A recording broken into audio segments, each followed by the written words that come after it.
निरंकार में विराजमान शत्रु की साजिश वाली प्यारी सात संगत बड़े प्यार से बोलिए धन्यवाद। आओ सात संगत, आज कुचलवाड़ा गांव में सदगुरु मां सुदीक्षा जी महाराज के संदेश को आप संतों के माध्यम से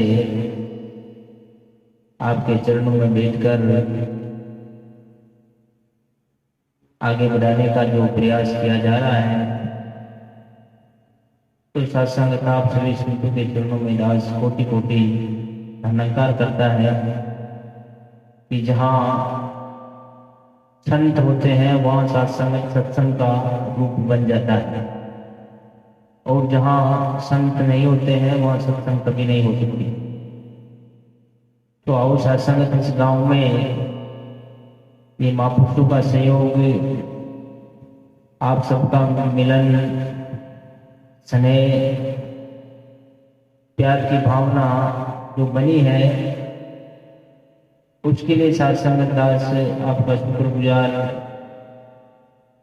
और आपके चरणों में सत्संग हमेशा यही प्रार्थना, यही विनती करता है कि इस माँ के संदेश को हम इसी प्रकार आप जी के माध्यम से आगे बढ़ाते रहे। और साथ साथ बहुत देर से आप सभी संतों के वचन श्रवण कर रहे थे, तो हृदय गदगद होता था कि हर एक वचन, हर एक शब्द अपने आप में सत्संग एक जीवन को परिवर्तन करने वाला था, और एक संदेश दिया जा रहा था कि इस मनुष्य का असली कर्म क्या है। तो सत्संग आज हम इस सारे भौतिक संसार में कहीं ना कहीं हर एक इंसान सुख के पीछे पड़ा है, सुख ढूंढ रहा है कि सुख कहाँ मिलेगा, और सुख भी किस प्रकार का ढूंढ रहा है। किसी से पूछे कि तू कितना सुख चाहता है, क्या 1-2-4 दिन का सुख चाहिए, या 2-4 साल का सुख चाहिए, या इस पूरी जिंदगी का सुख चाहिए। अंत में साथ एक ही सबका एक ही जवाब आता है कि हमें परमानेंट सुख चाहिए। हर कोई इंसान यही चाहता है कि मुझे परमानेंट सुख मिले, लेकिन साथ इंसान जिस सुख की खोज कर रहा है वो सुख इन भौतिक पदार्थों में ढूंढ रहा है, लेकिन भौतिक पदार्थ कभी भी परमानेंट सुख नहीं दे सकते। जब तक वो पदार्थ है तब तक उसका सुख है। अभी ये साथ कूलर चल रहा है, तब तक हमें इसकी हवा मिल रही है, गर्मी से हमें निजात मिल रही है। बाय द वे ये खराब हो जावे या लाइट से इसका कनेक्शन कट जावे तो साथ वो फिर वही समस्या खड़ी हो जाएगी। यानी कि ये परमानेंट सुख नहीं है। लेकिन साथ यहाँ सत्संग में परमानेंट सुख मिलता है।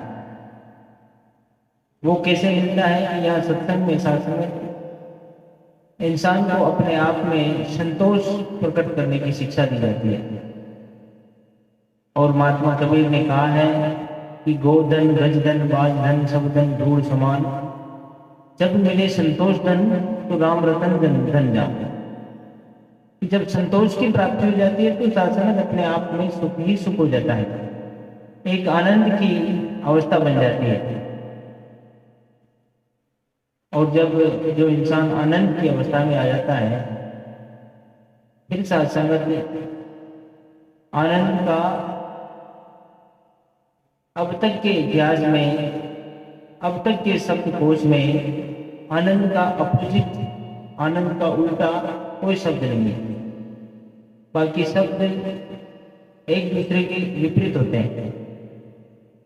सुख दुख, जन्म मरण, आना जाना, उठना बैठना, सोना जागना, सबका अपोजिट होता है, सबका उल्टा होता है। लेकिन आनंद एक शब्दकोश में ऐसा शब्द है जिसका कोई उल्टा शब्द नहीं है।